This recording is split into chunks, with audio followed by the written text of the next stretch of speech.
Halo Reach. Is it worth a buy? Let's read the words of the developer. Halo Reach comes to PC as the first installment of Halo, the Master Chief Collection. Now optimized for PC, experience the heroic story of Noble Team, a group of Spartans who through great sacrifice and courage saved countless lives in the face of impossible odds. The planet Reach is humanity's last line of defense between the encroaching Covenant and their ultimate goal, the destruction of Earth. Halo, guys? Get it? Halo, hello, oh, forget it. This is Halo Reach, part of the Master Chief Collection, which brings all the Halo games to PC. About freaking time as well. The last one will hit at the end of next year, so I believe. The first one is Halo Reach, which has just really launched, and I've been playing it for the last couple of days. It's not that long, to be honest. It's around about 8 hours long. It does have multiplayer as well, and it is fully co-op as well. It doesn't have the split screen co-op, but it has the online multiplayer co-op. I don't think split screen co-op is such a big thing for PC users. Most of us are stuck in a little freaking bedroom when we use the internet anyway. We're not like sofa jock. Oh, you can't say that. We're not like people who sit on the sofa. So anyway, what's the port like first of all? Well, the graphic options are so vast that it'll take me so long to go through them, so I'll just show you them. Yeah, I think there's 3, guys.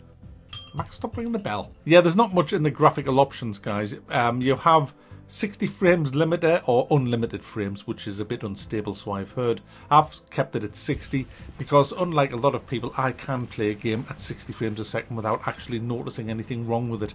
Unlike the people who go, oh, it's only good at 60 frames. Graphically, it looks like a pig's anus.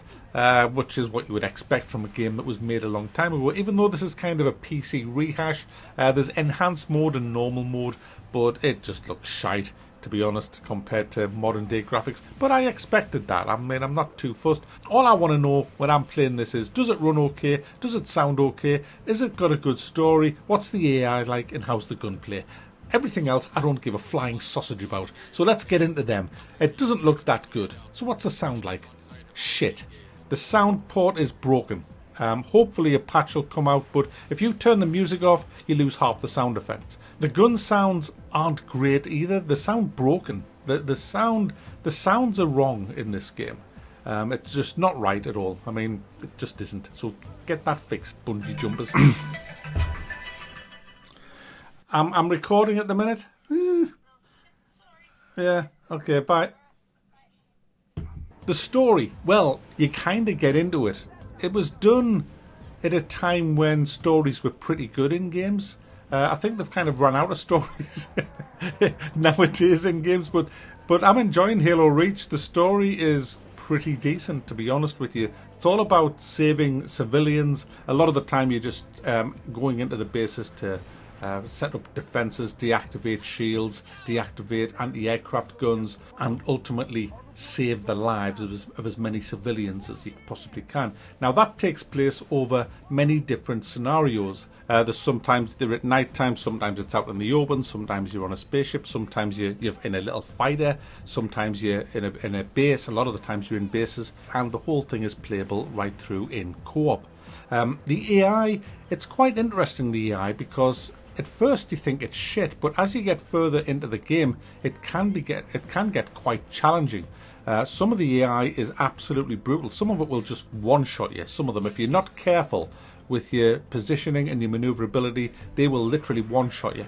Also as well, they do not just stand still. Some of them do. Some of them are easy to shoot. Some of them are just totally boring, some of the enemies that you fight, but others will leap around the place. They'll only stand still for a split second, meaning that you have to zero in on the head very quickly to get that one-shot head kill if you're using a sniper rifle. Personally myself, you can only carry 2 weapons. I did like to carry a very heavy weapon that was like a missile weapon, and I love the machine gun just to dive in. Yes, you do stick your lips out when you fire it. It is quite meaty, it is quite good. Shame the sounds are a bit shit, but there's something good about just charging into the enemies, diving behind barricades, and then just spray and pray with your machine gun. It just feels nice, it feels good. What I will say that kind of pissed me off is you can't move when you're crouched.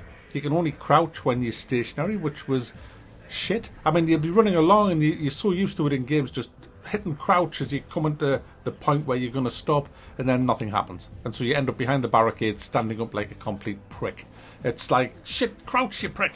And it's like, oh, I'll crouch now that now that you're stationary. I don't know why. They could have easily fixed that. And I say fix it because clearly that's broken. That's a broken mechanic. Yeah, it needs sorting out. That kind of spoiled a bit of the game for me, that. The cutscenes is good in this. They're not like hugely long and boring, and it all sets up the scene for the story, which is a nice touch. The characters are pretty decent. The voice acting's alright, I guess.